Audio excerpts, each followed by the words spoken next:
বিশ্বব্যাংকের প্রতিবেদন অনুযায়ী ইন্টারনেট গতিতে পিছিয়ে আছে বাংলাদেশ। মোবাইল ইন্টারনেটের গতিতে বিশ্বের 103টি দেশের মধ্যে বাংলাদেশের অবস্থান 91তম।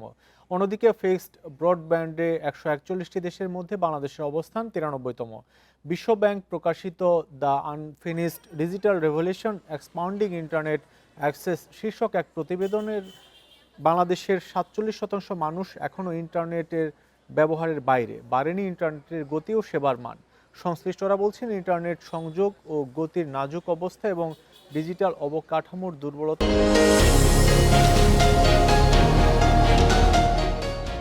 দেশের অর্থনৈতিক প্রবৃদ্ধিকে বাধাগ্রস্ত করছে।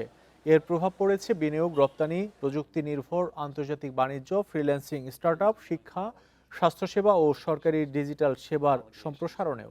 এমন পরিস্থিতিতে সরকারের ক্যাশলেস সমাজ গড়ার লক্ষ্য বাস্তবায়নও কঠিন হয়ে পড়বে।